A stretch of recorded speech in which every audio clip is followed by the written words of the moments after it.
है एमा का फ्यूनरल, जहाँ पे सभी वॉइस कैप्टन और उसके साथ साथ सभी कैप्टन्स आए हुए थे यहाँ पे माइकी के घर पे एमा को अपना लास्ट गुड बाय कहने के लिए।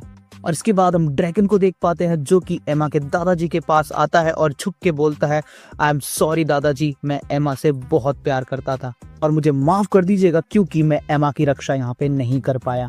तो उसके दादाजी कहते हैं, अच्छा तो तुम एमा से प्यार करते थे। ये सुन के एमा को बहुत ज्यादा खुशी होगी और वो फाइनली अच्छे से अलविदा कह पा रही होगी। के बाद हम देख पाते हैं कि सभी के आंखों से आंसू निकल लगते हैं ये बात सुन के। इसके बाद यहाँ पे ये फ्यूनरल खत्म हो जाता है और हमें इनुई और कोको दिखाए जाते हैं।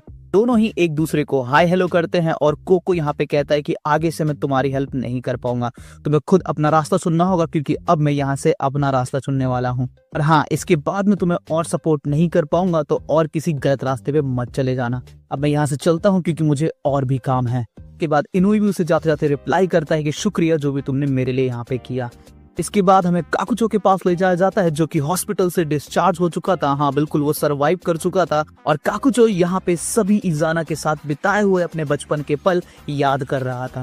और वो उस जगह पे विजिट करता है जहाँ पे इजाना और काकुचो पहली बार मिले थे। और वहाँ पे पहुंचने के बाद उसे काफी सारी मेमोरीज फ्लैश भी होती है, जिसके बाद एक छोटी सी ग्रेव वहाँ पे बना देता है और एक इयरिंग भी उस ग्रेव में रख देता है और वहाँ से चला जाता है।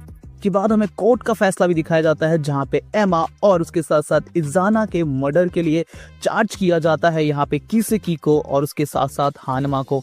अब किसेकी तो डेड हो चुका है यानी मर चुका है, इसलिए वो सभी ढूंढ रहे होते हैं हानमा को और हानमा उससे बचता फिर रहा था। और हम यहाँ हानमा को भी देख पाते हैं जो कि बाइक से भाग रहा होता है पुलिस से बचते हुए।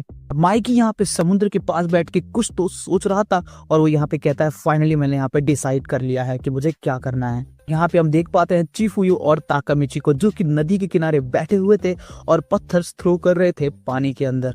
कि ताकामिची कुछ भी वहां पे रिस्पॉन्स नहीं कर रहा था, वो चुपचाप वहां पे बैठा हुआ था।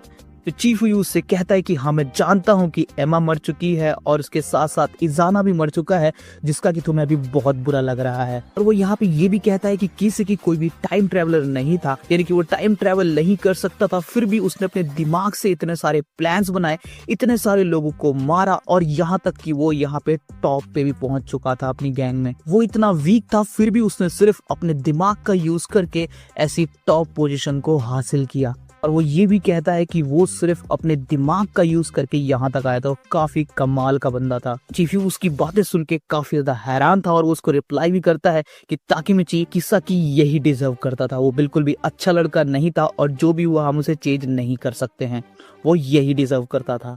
इसके बाद ताकामिची अचानक से अपनी जगह से उठता है और जाके जो नदी